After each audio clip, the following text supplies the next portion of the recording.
Մենք հարց համար 22-ը Հայաստանի Հանրապետության ընտանեկան օրենսգրքում փոփոխություններ եւ լրացումներ կատարելու մասին օրենքի եւ հարակից օրենքների նախագծերին հավանություն տալու մասին հարցը։ Զեկուցող աշխատանքի եւ սոցիալական հարցերի նախարար Նարեկ Մկրտչյան։ Մեծարգո պարոն վարչապետ, հարգելի գործընկերներ, ներկայացվող նախագծերի նպատակը երեխայի պաշտպանության համակարգում բարեփոխումներ իրականացնելն է, ինչը բխում է կառավարության 2021-26 թվականների ծրագրից, ինչպես նաև Հայաստանի Հանրապետության միջազգային այն պարտավորություններից, որ ստանձնել է։ Չնայած որ փաթեթը բավականին մեծ է, բայց ես կփորձեմ հնարավորինս հակիրճ ներկայացնել, առաջարկվող նախագծերը ավելացնում են համայնքի դերը երեխաների իրավունքների պաշտպանության բնագավառում, հստակ սահմանելով լիազորություններ, որոնք իրականացվելու են երեխայի պաշտպանության ոլորտում հատուկ մասնագիտացված սոցիալական աշխատողի միջոցով։ Համայնքներում երեխաների պաշտպանության հիմնական պատասխանատվությունը այս պահին կրում են խնամակալության հոգաբարձության հանձնաժողովները, որոնց գործունեությունը տեղական եւ միջազգային տարբեր զեկույցներում որակվում են ոչ մասնագիտական եւ ոչ արդյունավետ, որովհետեւ այնտեղ իրականում ներգրաված չեն հիմնականում մասնագիտական որակավորում ունեցող անձինք։ Փաթեթով նախատեսում ենք վերահաստատվում եւ նախագծերով վերահաստատվում եւ ամրապնդում է պետության դերը որպես երկրում երեխայի իրավունքների ապահովման հիմնական պատասխանատու,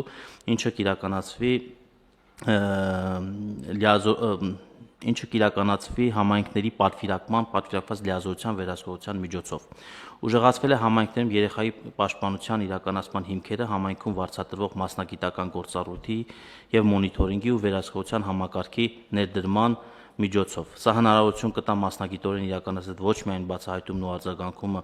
երեխայի պաշտպանության դեպքերին, այլ նաև դրա կանխարգելումը։ Սահմանվել են համայնքում սոցիալական աշխատողների միջոցով իրականացվող հստակ լիազորություններ, որոնք ընդգրկում են երեխայի պաշտպանության դեպքերի բացահայտումը, գնահատումը, մոնիթորինգը տունայցերի միջոցով, ինչպես նաև ուղղորդումը այլ մարմիններ ըստ անհրաժեշտության։ Սահմանվել եւ հստակեցվել են մարզպետների աշխատակազմերում երեխայի պաշտպանության հետ կապված լիազորությունները եւ դրանց մասնագիտական բնույթն ու դրանից ելնելով մասնագիտական հաստիկի անհրաժեշտությունը։ Սահմանվել է բուլինգ հասկացությունը եւ ամրագրվել, որ պետական եւ տեղական ինքնակառավարման մարմիններն ու դրանց կազմակերպությունները ձեռնարկելու են արձագանքող եւ կանխարգելիչ միջոցառումներ երեխայի բուլինգի կանխարգելման, բացահայտման, ինչպես նաեւ բուլինգի վտանգի տակ գտնվող կամ ենթարկված երեխաների պաշտպանության ու վերականգնման համար անհրաժեշտ մեխանիզմներ ստեղծելու ուղղությամբ։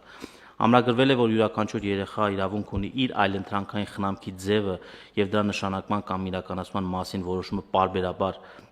վերանայվի, հաշվի առնելով նրա կարծիքը եւ լավագույն շահը, հանվել է տարիքային սահմանափակումը երեխայի կարծիքը հաշվի առնելու համար եւ երեխան իրեն վերաբերող հարցերի քննարկմանը մասնակցումը եւ իր զարգացող ունակություններին եւ աստիճանաբար աճող ինքնավստահությանը համապատասխան։ Սահմանափակվել է կենսաբանական ծնողի մասնակցությունը խնամատարության պայմանագրերի կնքմանը, եթե ծնողը դատական կարգով սահմանափակվել է ծնողական իրավունքներում կամ եթե երեխան գտնվում է շուրջօրյա խնամք տրամադրող հաստատությունում։ Փոփոխություններ են իրականացրել խնամատար ծնող դառնալ ցանկացող անձի տարիքային պահանջներում, այժմ 55 է, դարձնում ենք 65, սահմանվել է ալիմենտի վճարման անկանխիկ ձևով ընդունման կարգավորումը, երեխայի մասնակցությունը որդեգրման դատավարությանը չի հանդիսանալու պարտադիր պայման, հստակեցվել են երեխայի կարծիքը ներկայացնելու գրավոր, բանավոր կամ տեսաձայնագրությամբ ձևաչափերը նրա մասնակցությամբ ցանկացած գործողության դեպքում, ներդրվելու է նոր տեղեկատվական համակարգ եւ դրա վարման հետ կապված լիազորությունները, կարգավորումները, որը համայնքային մակարդակում կունենա մեծ կարեւորություն դեպքի վարման, երեխայի կարիքային ծառայությունների տրամադրման, աշխատանքների պլանավորման, մշտադիտարկման, հաշվետվողականության եւ թափանցիկության ապահովման տեսանկյունից։ Օրենքով նախատեսված նախագծերից բխող ավելի քան 40 ենթաօրենսդրական ակտերի իրավական ենթաօրենսդրական ակտերի մշակում, համապատասխանեցում եւ ավելի քան 10 նոր ենթաօրենսդրական ակտերի մշակում։ Ասեմ, որ այս փաթեթը մենք բավականին մանրամասն քննարկել ենք ինչպես մեր միջազգային գործընկերների հետ, այնպես էլ Հայաստանում երեխաների իրավունքների պաշտպանությամբ զբաղվող ավելի քան 20 հասարակական կազմակերպությունների հետ, ինչպես նաեւ ապահովելու համար երեխաների լսված լինելու իրավունքը նաեւ ներգրավվել են տարբեր թիրախային խմբերից երեխաներ եւ ուզում եմ նշել, որ Հայաստանի Հանրապետություն 1993 թվականին ՄԱԿ-ի կոնվենցիան երեխաների իրավունքների մասին վավերացնելուց հետո 1996 թվականի նույն այսօրը մայիսի 29-ին ընտանեկան ուրեմն օրենսգիրքը առաջին օրենքն է ընդունում, այնուհետև 2004 թվականին ընդունվում է ընտանեկան օրենսգիրքը, դրանից հետո տարբեր մանր-մունր փոփոխություններ են տեղի ունեցել փաթեթում, լավարկումներ եւ այլն, բայց մեծ համապարփակ վերանայում 2004 թվականից հետո ըստ էության առաջին անգամ այս փաթեթով ենք ներկայացնում։ Շնորհակալ եմ, պարոն Մկրտչյան։ Հարգելի գործընկերներ, այս ոլորտում մենք շարունակական եւ պարբերական օրենսդրական փոփոխություններ ենք լրացնում, որը հիմնականում նաեւ կապված է լինում շատ հաճախ մեր միջազգայինորեն ընդունված կոնվենցիաների, վավերացրած կոնվենցիաների հետ եւ ըստ էության այս փաթեթով մենք եւս մեկ անգամ ինչ ենք արձանագրում ենք ակնհայտը, որ երեխան ծնողի սեփականությունը չէ։ Սա շատ կարևոր արձանագրում է։ Եվ սրա մասին պետք է ասել, որ երեխան ծնողի սեփականությունը չէ։ Եվ դա առանձնահատուկ հարաբերություններ են, եւ այդ առանձնահատուկ հարաբերությունների մեջ կան բազմաթիվ առանձնահատկություններ, իհարկե, եւ երեխայի իրավունքները այդ առանձնահատկություններից մեկն են։ Եվ այս առիթը օգտագործելով ես ուզում եմ նաեւ հետեւյալը ասեմ, ընդհանրապես մեզանում տենց մի ընկալում կա, տենց երբեմն չձևակերպվող, բայց հաճախ նաև շատ ձևակերպվող, որ գիտեք, դե զարգացած երկրներում ընտանեկան արժեքներ չկան, դե այնտեղ ընտանեկան արժեքները մեր մոտ են, դե այնտեղ լրիվ բան այլասերված, ոչ բան արժեքներ են։ Ես նորություն ունեմ, հարգելի սիրելի ժողովուրդ մեզ համար, այդպես չի։ Այդպես չի, բացարձակապես այդպես չի։ Այնքան այդպես չի, որ նույնիսկ կարելի է զարմանալ։ Ուրիշ խնդիր կա, որ ինչքան երկիրը զարգացած է, ընտանիքի մոդելը այնքան պակասա հենված բռնության, կուլտուրայի եւ բռնության ենթամշակույթի վրա։ Բարձվում է, ինչքան զարգացած է երկիրը, այնքան ընտանիքի յուրաքանչյուր անդամներ, պատկերացրեք, ընդհանուր երեխաները ունեն իրավունքներ։ Եվ սա զարգացածության չափանիշ է։ Ես ուզում եմ մի հատ մեր պատկերացումներն էլ մեր ավանդույթների եւ նահապետականության մասին մենք մի հատ ճշգրտենք։ Ասենք ենթադրենք այն, որ նահապետականությամբ մի բանով մի երթիկով մի տանիքի տակ 4-5 ընտանիք են ապրել։ Դա ոչ թե նրանից է, որ տենց լավ է, այլ սոցիալ աղքատության արտահայտություն է դա։ Մենք էլ ուզում ենք սրբագործենք, հարգելիներս, որևէ պարագայում հարմար չի, որ երկու ընտանիք նույն սենյակում, ել չեմ ասում նույն տանը իրար հետ ապրեք։ Հասկանում եք, 1000-ի հարց կա։ Հարմար չի ուղղակի։ Եվ դա դարձնել, որ այ գիտեք, սա մեր նահապետական արժեքն է, որ պապը, տատը, երեխեն, թոռը, 4 երեխեքը իրանց կանանց եւ ամուսինների հետ պետքա նույն տանիքի տակ ապրեն եւ սա մեր ավանդույթն է։ Դա աղքատությունից է տենց եղել, ժողովուրդ ջան, տուն չեն ունեցել այդ մարդիկ։ Ժամանակ ա եղել, որ կովերնել են նույն սենյակի մեջ ապրել, բայց դա չի նշանակում, որ դա մեր ավանդույթն է։ Եվ ես ներողություն եմ խնդրում, բայց սենց բաներ կա, ես հասկանում եմ, պետք է խոսալ սենց բաների մասին, որովհետև ընդհանուր քաղաքական մշակութային մակարդակում մեկ էլ բաներ են հնչում, որ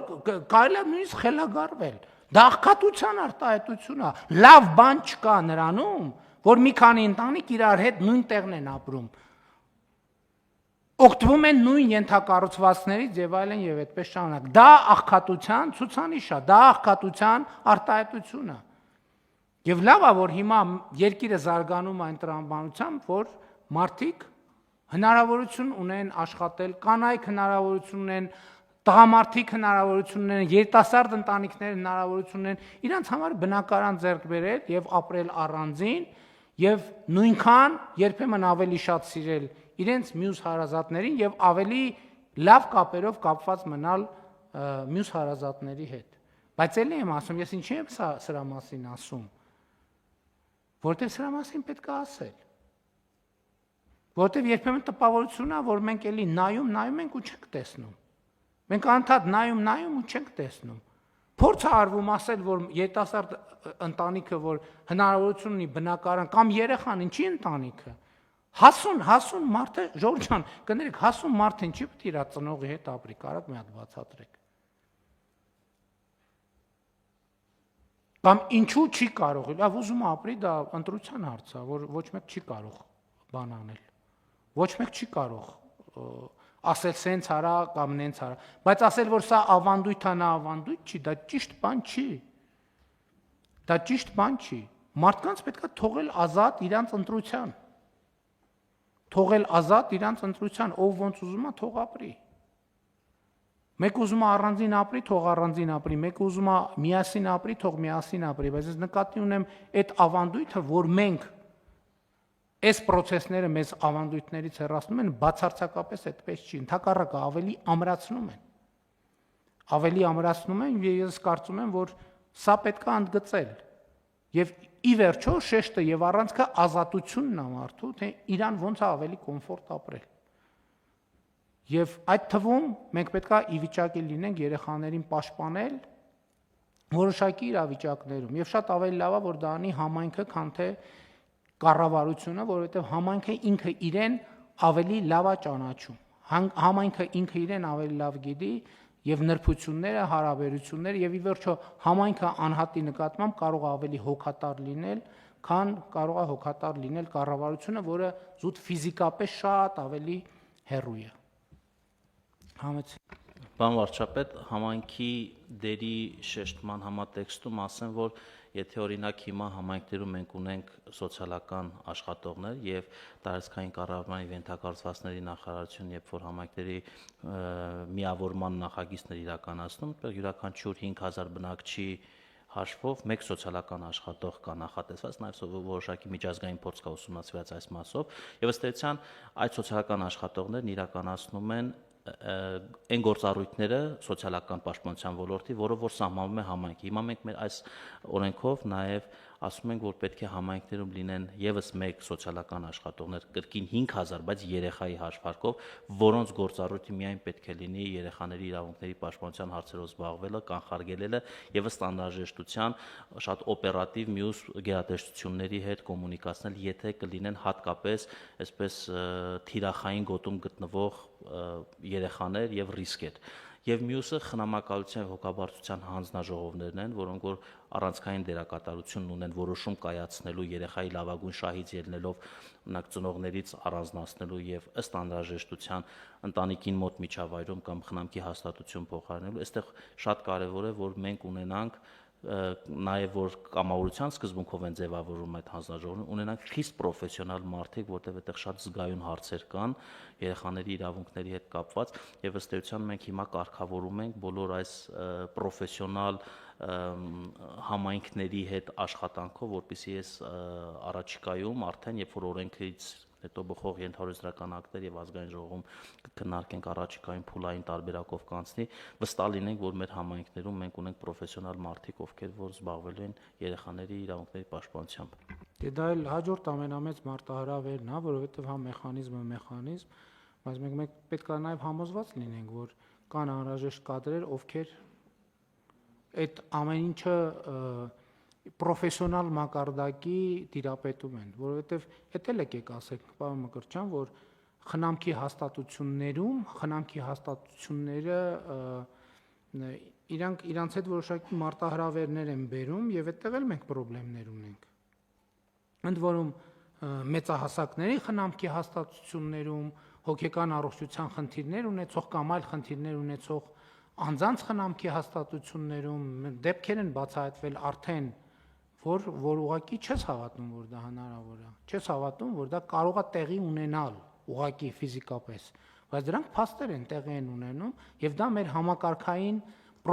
ինստիտուցիոնալ խնդիրների արտահայտությունն է, որ մենք չունենք համապատասխան մեխանիզմներ, որ կանխարգելենք եւ էականորեն նվազեցնենք նման բաների, նման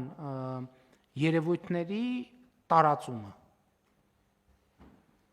Համաձայն եմ պարոն վարչապետ, որ մենք այսպես ավանդույթով մեր խնամքի հաստատություններում միշտ ունեցել ենք խնդիրներ, բայց զուգահեռ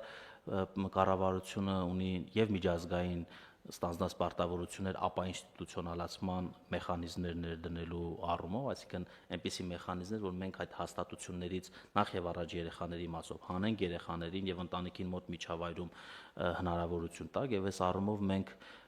ներդրել ենք խնամատարության ինստիտուտը, որը կարող եմ ասել, որ աննախադեպ այսպես լավ արդյունքներ ունի, մի քանի տասնյակից հիմա մենք վերջին տարիների ընթացքում այս պայծրությամբ ունենք շուրջ 185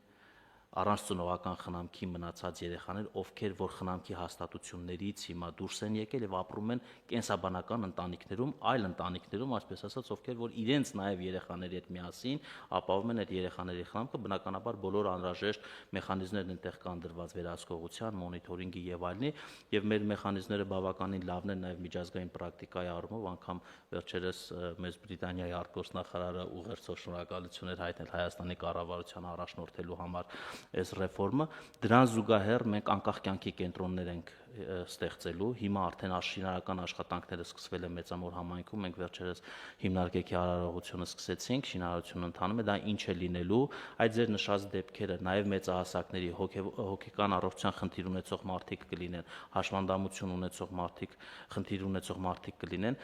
այդ ցերեկային կենտրոնում կստանան ծառայություններ եւ մենք կկանխարգել ենք, որպիսի իրենք մտնեն հաստատություններ, այսինքն ցերեկային ծառայությունը կստանան կենտրոնում, անկախ կյանքի կենցաղավարման հմտություններ կսովորեն, որից հետո կվերադառնան երեկոյան իրանց ընտանիք, նորից հաջորդ օրը կգան ծառայություններ ստանալու։ Այսպիսի մեթոդներով մենք գնալու ենք ապա ինստիտուցիոնալացման, որպեսզի կարողանանք մեր հաստատությունների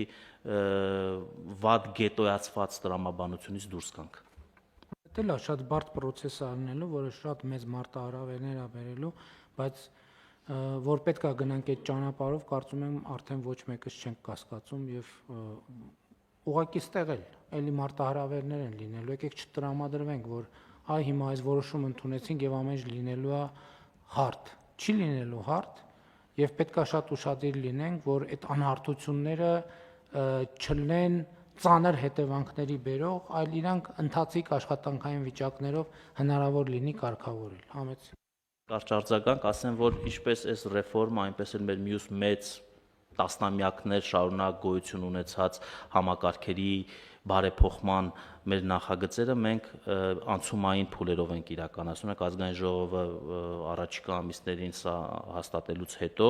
մենք կրկին ինչպես անապահովության համակարգի պիլոտավորումը 2 մարզում արեցինք, ինչպես հաշմանդամություն ունեցող անձանց ֆունկցիոնալության գնահատումը փուլային արեցինք, սա էլ ենք սկզբից անելու ենք առանձին 2 մարզում, մեր խնդիրներն ենք հասկանալու, տեսնելու ենք ինչ բաց թողումներ ունենք, հետո փուլ առ փուլ անցնելու ենք ամբողջ հանրապետությունում իրականացնենք։ Շատ լավ, շնորհակալ եմ, խնդրեմ այլ հարց համեցեք տիկին։ Շնորհակալ եմ, պարոն վարչապետ, ես եւս կուզենամ արձանագրել այս նախագծերի փաթեթի կարևորությունը եւ այն խնդիրները, որոնք իրապես Հայաստանում առկա են երեխայի իրավունքների պաշտպանության համակարգի տեսանկյունից եւ դրանց լուծումները, կարևոր լուծումները, որ տրվել են այս նախագծերի փաթեթով։ Մենք պետք է իրապես բաց աչքերով նայենք խնդիրներին եւ հասկանանք, որ Հայաստանում երեխայի իրավունքների պաշտպանության գործող համակարգը իրականում ունի բազմաթիվ խնդիրներ եւ այդ խնդիրներից մեկը նաեւ այս պահին պիտի հատուկ արձանագրեմ խնամակալության եւ հոգաբարձության մարմինների ոչ արդյունավետ եւ ոչ պրոֆեսիոնալ աշխատանքն է, սա միանշանակ պետք է արձանագրել եւ իրապես շատ կարեւոր է, որ այս աշխատանքը մասնագիտացվում է, պարզապես կարեւոր է նաեւ, որպեսզի ինչպես արդեն քննարկման շրջանակներում էլ նշվեց, կարողանանք երաշխավորել պատշաճ մասնագետների ներգրավումը այս բոլոր գործընթացներում։ Ես եւս կարևորում եմ երեխայի կարծիքը հաշվի առնելու եւ երեխայի լսված լինելու իրավունքի երաշխավորումը, որը այսօր դարձյալ Հայաստանում շատ խնդրահարույց մի ոլորտ է իրացման տեսանկյունից, նաեւ օրենսդրական կարգավորումների տեսանկյունից եւ որոշակի առումով այս նախագծերի փաթեթը լուծում է խնդիրը, բայց այստեղ կուզենամ հատուկ արձանագրել նաեւ այն ավանդական կարծրատիպային պատկերացումները, որ ոչ միայն հասարակությունում, նաեւ շատ դեպքերում պետական մարմիններում են առկա խնդիրների հետ կապված։ Մենք մի քանի առանձին դեպքեր ենք ունեցել, երբ երեխաները մեզ տեղեկացրել են, որ իրենք որևէ պետական մարմնի են զանգահարել ինչ-որ խնդիր ներկայացնելու համար եւ իրենց ուղղակի մերժել են խնդրի վերաբերյալ, իրանց այդ տեղեկատվությունը լսել է, ասել են, որ պիտի ծնողները զանգահարեն։ Ուզում եմ կոչ անել բոլոր պետական մարմիններին նկատի ունենալ, որ երեխաները իրականում կարող են բողոք ներկայացնել օրինակ, ընտանեկան բռնության հետ կապված հարցերի առնչությամբ, կամ իրենց խնամքի դաստիարակության վերաբերյալ, կամ ցանկացած այլ հարցի, որտեղ իրոք թող հենց երեխայի ձայնը պետք է լսելի լինի, լսված լինի, դրա համար կոչ եմ անում բոլոր պետական եւ տեղական ինքնակառավարման մարմիններին պարտադիր հաշվի առնել նաեւ երեխաների կողմից ներկայացվող բողոքները եւ երեխաների նկատմամբ բռնության հետ կապված խնդիրների առումով այստեղ էլ եմ ուզում արձանագրել եւ նաեւ շարունակել ձեր միտքը, պարոն վարչապետ, որ այո, մենք շատ թյուր պատկերացումներ ունենք այն մասին, թե արդյոք Հայաստանում երեխաների նկատմամբ բռնություն առկա է թե ոչ, ուզում եմ ես էլ վատ նորություն ասել այն առումով, որ այո, շատ մեծ ծավալների է հասնում երեխայի նկատմամբ բռնությունը, ընդ որում խոսքը բռնության գրեթե բոլոր տեսակների մասին է, այդ թվում սեռական բռնության, եւ այս տեսանկյունից ամենակարևոր հանգամանքը այն է, որովհետեւ մենք կարողանանք ամբողջությամբ վերափոխել երեխայի նկատմամբ բռնության արձագանքելու, բռնությունը կանխարգելելու եւ հետագայում այս գործերով քննություն իրականացնելու համակարգը, որովհետեւ մեր մշտադիտարկումները ցույց են տալիս, որ հատկապես բռնության կանխարգելման ու բռնության արձագանքման մեխանիզմների տեսանկյունից դարձյալ խնդիրները շատ մեծ են, ընդհանուր այն աստիճանի, որ որոշակի դեպքերում օրինակ հա իրավասու մարմինների ներկայացուցիչները կլինեն դրանք ուսումնական հաստատությունների ներկայացուցիչներ, թե ցանկացած այլ իրավասու մարմնի ներկայացուցիչ, իրենք հենց բռնության տեսակների վերաբերյալ պատշաճ պատկերացում չունեն, արդյունքում չեն էլ կարողանում արձագանքել այս խնդիրներին եւ վերջում ես ել եմ ուզում արձանագրել ապա ինստիտուցիոնալացման կարեւորությունը եւ նշել, որ այո, մենք չպետք է մեր հասարակությունում ունենանք գետոներ, որտեղ առանձնացնենք տարբեր խումբ մարդկանց ու շատ կարեւոր է, որպեսզի պատշաճ մակարդակով կարողանանք երաշխավորել նաև ապա ինստիտուցիոնալացման գործընթացի իրականացումը եւ դրա պրոֆեսիոնալ ավարտը։ Շնորհակալ եմ։ Շատ լավ, բայց վատ լուրերի հետ ես կարծում եմ պետքա լավ լուրերի մասին էլ ասել, օրինակ ես ենթադրում եմ մի այսպիսի երևույթ եմ ես նկատում, որ բավականին արդեն երկար ժամանակ է, այնպես չի որ նոր է այդ երևույթը։ Ես նկատում եմ, որ օրինակ երեխաները ավելի ու ավելի շատ են սկսում կապվել իրաց դպրոցների եւ իրաց մանկապարտեզների հետ, ինչը ենթադրում եմ կապված է նրա հետ, որ երեխաներին լսված լինելու հանգամանքի հետ կարա կապված լինի։ Օրինակ ես շատ երկար ժամանակ արդեն ինձ համար տենց լինում է, չէ՞ որ միջավայրում, որ խոսակցությունների մեջ, օրինակ որ երեխաները զգում ես, որ երեխաները հաճույքով են գնում դպրոց, երեխաները հաճույքով են դնում մանկապարտեզ, որովհետև սովորաբար մեր հիշողություններով այդքան էլ տեն չէր, այսինքն ինչ որ այլ խնդիրներ կային, որ երեխաներին միշտ ինչ որ բան էր առաջացնում, խոչընդոտներ էր առաջացնում, բայց հիմա առնվազն այս միտումը կա, որ ընդհակառակ երեխեք ուզում են մի քիչ ավելի երկար մնան, ուզում են այն ազատ օրերին էլ, որ դպրոց կամ մանկապարտեզ չեն գնում, ենթադրում եմ ցավոք ոչ բոլոր տեղերում կարա այդպես լինի, բայց որ այս երևույթը արդեն կա, այդ շատ ուրախացնող հանգամանք է եւ կարող է կապ ունենա այս մեր քննարկումների թեմաների հետ, որ երեխան ինքը իրան գտնում է ավելի նպաստավոր դերում եւ եթե դա տեղի է ունենում դպրոցում եւ եթե դա տեղի է ունենում մանկապարտեզում, շատ ավելի լավ։ Համեցեք։ Շնորհակալություն, պարոն վարչապետ, իրականում դա նաև կրթական բարեփոխումների առանցքում է, այսինքն ես կուզեմ այս կապերը ընդգծել, որտեղ հանրակրթության բարեփոխումները, նախադպրոցական կրթության բարեփոխումները ուղղված են նրան, որ կենտրոնում երեխան է եւ սա նշանակում է թե երեխայի մասնակցելու իրավունքը եւ այդ մասնակցության ապահովման մեթոդներն ու նաեւ գործիքակազմը։ Մենք ունենք մի իրավիճակ, երբ որ երեխաները մասնակցում են դպրոցի տնօրենի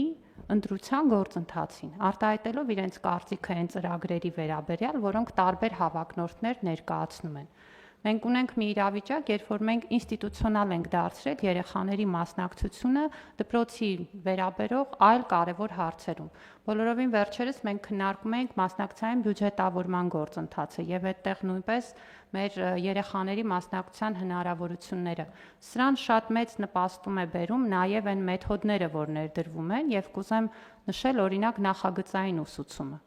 Նախագծային ուսուցումը ամբողջությամբ վստահում է երեխային, որտեղ երեխային ասում է դու մեկն ես, ով որ կարող է իր շրջապատում նկատել խնդիրները եւ առաջարկել այդ խնդիրների լուծումները։ Եվ նախագծային ուսուցումը դարձնելով պարտադիր, մենք ստեղծում ենք մի համակարգ, որտեղ երեխաների մասնակցությունը իրենց հետաքրքրող խնդիրներով իրենց զբաղվելը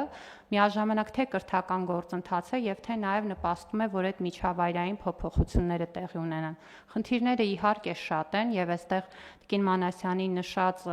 բոլոր հարցերը տեղի ունեն մեր իրականության մեջ, բայց նաեւ շատ մեծ ջանք է դրվում եւ ես կարծում եմ, որ մենք պետք է գնահատենք նաեւ այն փոփոխությունը, որը ունենք, որտեղ իրավիճակը նույնը չի, ինչ որ 5 տարի առաջ, ինչ որ 3 տարի առաջ, ինչ որ նույնիսկ 1 տարի առաջ եւ մարդկանց կարողությունների զարգացումը մեր շարունակական քաղաքականության մաս է եւ շատ թեմաներ, որոնք երեխաների պաշտպանության հետ կապ ունեն եւ մասնակցության ներդրված են մեր պարտադիր վերապատրաստման ծրագրերում։ Շնորհակալություն։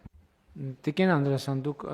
կարծում եմ շատ լավ բառ օգտագործեցիք վստահություն եւ ելի լավ լուրերի տրամաբանության մեջ ես կարծում եմ գոնե իմ տպավորությունն է այսպեսին, որ այսօր արդեն եւ բավական երկար ժամանակ այնպես չի, որ այսօր սկսվեց դա, իմ տպավորությամբ հատկապես մայրաքաղաքում եւ խոշոր քաղաքներում ծնողները երեխաներին ավելի մեծ ազատություն են տալիս եւ ավելի մեծ վստահությամբ են վերաբերվում նրանց։ Այս շատ կարևոր մի նրբություն է, որը էլի կարա կապված լինի ընդհանուր կրթական համակարգում տեղի ունեցող փոփոխությունների եւ այլնի հետ։ Եվ ես մտածում եմ, որ ինչքանով սա կարա մանավանդ հիմա շատ մեծ խնդրեմ է երկրում եւ աշխարհում, ինչքանով կարա սա կապ ունենա օրինակ վատ սովորությունների ձեռքբերման եւ այլնի հետ, բայց հետահայաց երբ որ նայում ենք, օրինակ եթե վերցնենք ծխելը որպես շատ վատ եւ շատ վնասակար սովորություն, օրինակ ես հիշում եմ այն ժամանակներում ծխելու հետ կապված ամենախիստ վերաբերմունքը եւ տենց շատ բան վերաբերմունքը ծխելու հետ կապված էր մեր միջավայրի, մեր ավակների, ծնողների եւ այլնի, որ ծխելը համարյա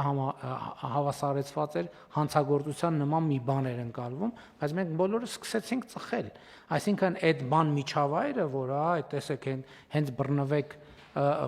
պրոբլեմ առնելու եւ դա չի կար, դա ամենևին չխոչընդոտեց, որ մենք սկսենք ծխել։ Բոլորս սկսեցինք ծխել, հետո ոչ մեկ մեզ չասեց, այ բան արա, ծխելը թող չնայած մեր որոշ գործընկերներ դեռ շարունակում են ծխել, հասկանալի է, բայց նկատի ունեմ էլի անձնական ընտրության հարցը, այդտեղ մյուս բանը այդ խիստ համակարգը որոշակի դերակատարություն բան չունի։ Չեմ կարծում, թե ես նկատի ունեմ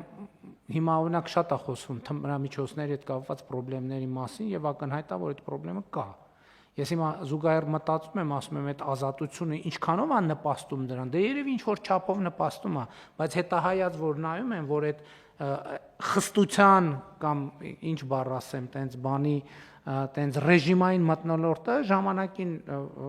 այդ ընկալում ենթադրում եմ հիմա էլ կա այդ ընկալումը ծխելու հետ կապված, բայց այդ շատ խիստ եւ բանի սարսափի մթնոլորտը խոչընդոտ չդարձավ, որ մենք ժամանակին սկսենք ծխել։ Ենթադրում եմ, որ ստե չի խնդրեմը մի քիչ այլ տեղ է եւ երևի պետք է փնտրել գտնել այդ խնդրեմի լուծումը։ Իմիջիայլոց ասեմ, մենք այս վերջերս նաեւ թմրամիջոցների դեմ պայքարի հարցում կարծում եմ բավականին կարևոր քննարկում ենք ունեցել, մասնավորապես ոստիկանության բարեփոխումների հայեցակարգի տրամաբանության քննարկման ընթացքում իհարկե մենք պետք է առերեսվենք, որ դա շատ լուրջ խնդրեմ է, բայց նաև այդ խնդրեմի դեմ պայքարի մեր մարտավարություններն ու ռազմավարությունները պետք է մաքսիմալ արդյունավետ լինեն, որպեսզի մենք համոզված լինենք, որ ճիշտ ուղղությամբ ենք գնում եւ ի վերջո կարողանում ենք ճիշտ հասցեագրել։ Ամփոփելով ասեմ, որ այո, սա շատ կարևոր է եւ փոխվում են, մենք պետք է դա էլ արձանագրենք, որ օբյեկտիվորեն փոխվում են պատկերացումները, զարգացմանը զուգահեռ պատկերացումները, հարաբերությունները եւ այլն եւ այդպես շարունակ, եւ մենք պետք է ուղղակի արձանագրենք հետեւյալը, որ ազատությունները իրանք նեգատիվ բաների կարող են բերել, բայց դա չի նշանակում, որ ազատությունը ինքը նեգատիվ երևույթ է, որովհետև այն մյուսն էլ է բերում նույն ընդհակառակը։ Այսօր կան երկրներ, որտեղ ժողովրդավարություն չկա ընդհանրապես, հակոտնյա են այդ երկրների ժողովրդավարության հետ, բայց նույն թմրանյութերի հետ կապված խնդիրները ոչ միայն էականորեն ավելի մեծ են, բայց նույնիսկ անձեն աչքով է նկատելի, որ տասնյակ անգամներով ավելի մեծ խնդիրներ կան այնտեղ, այնպես որ խնդիրը այդ չի, ուղղակի նաև հետևյալը կամ ուղղակի որպես մի դիտարկում ես անեմ, մի խորհրդակցության ժամանակ գուցե կառավարության նիստում եմ առիթ ունեցել դրա մասին խոսել, ես առաջարկում եմ, որ մենք երբեմն խոսելիս ասում ենք նեգատիվ, ոչ թե նեգատիվ, այլ տենց ոչ այդքան դրական փոփոխման ենթակա երևույթների մասին ասում ենք ավանդական, այսպես ես առաջարկում եմ, որ մենք ավանդականը, ավանդույթը նեգատիվի հետ չկապենք, դա չի մեր ավանդույթը, որովհետև հա, ինչքան էլ մեր ավանդույթը նույն ընտանեկան ավանդույթի ամենակարևոր տրամաբանությունը, որը մենք պիտի ավանդույթ համարենք այն է, որ այո մարդը ազատ է, անկախ է, ընտանիքում էլ ինքը ազատություններ պետք է ունենա, բայց հարազատի նկատմամբ խնամքը, ծնողի նկատմամբ խնամքը, ծնողի նկատմամբ հոգատարությունը, այն պայմաններում, երբ այսօր նաև ընտանեկան շատ ավանդույթներ կան, տատիկներ, թոռնիկներ հարաբերությունները, որ շատ դեպքերում ըստ էության ես դա շատ լավ բան եմ համարում եւ մեր ինքնության կարևորագույն մասերից մեկն է, որ երեխաները այնտեղ որտեղ Աստված տվել է եւ կան առողջ տատիկներ եւ պապիկներ, իրանք հիմնականում դաստիարակվում են պապիկների եւ տատիկների ձեռքով եւ դա մեր այն իսկապես շատ արժեքավոր ավանդույթներից մեկն է, որ ուժեղացնում է մեր ընտանեկան կապերը եւ այլն եւ այդպես շարունակ, բայց ես ձեզ ասեմ նաեւ շատ զարգացած երկրներում այդ նույն երևույթը շատ նույն ձևով արտահայտվում է։ Այդտեղ շատ կարևոր է, որ մենք այս նրբություններն էլ իմանանք եւ իհարկե այսօր կան բազմաթիվ ընտանիքներ, որտեղ ծնողների նկատմամբ խնամք կա առանձնահատուկ եւ նաեւ եւ ծնողներ կան, որոնք առանձնահատուկ խնամքի կարիք ունեն եւ կարծում եմ մեր ավանդույթի շատ կարևոր մաս է, որ դա յուրաքանչյուրը ընկալում է որպես պարտավորություն, որը ինքը պետք է անի, ընդ որում ոչ թե այսպես ասած դե յուրե պարտավորություն, այլ բարոյական պարտավորություն, որը մեր ինքնության մասն է, մեր ինքնագիտակցության մասն է եւ այդ արժեքները շատ կարեւոր են։ Ես նկատի ունեմ, պետք է նաեւ այս քննարկումների ընթացքում մենք ճիշտ զատորոշենք թեմաները իրարից, որպեսզի մեր արժեքները եւ այն ինչ որ իսկապես մեզ համար արժեքավոր է, չխառնենք այն մյուս երևույթների հետ, որովհետեւ դրանք նախ շատ մոտ են իրար, իրանց դիստանցիաները այդքան շատ հաճախ նկատելի չեն, բայց որ դիստանցիաները կան եւ դրանք տարբեր երևույթներ են, իհարկե էս էլ պետք է անպայման հաշվի առնել։ Շատ լավ, կան այլ դիտարկումներ, եթե չկան, հարցը դնում եմ քվեարկության, ովքեր են դեմ որոշման ընդունմանը, դեմ չկա, որոշումն ընդունված է։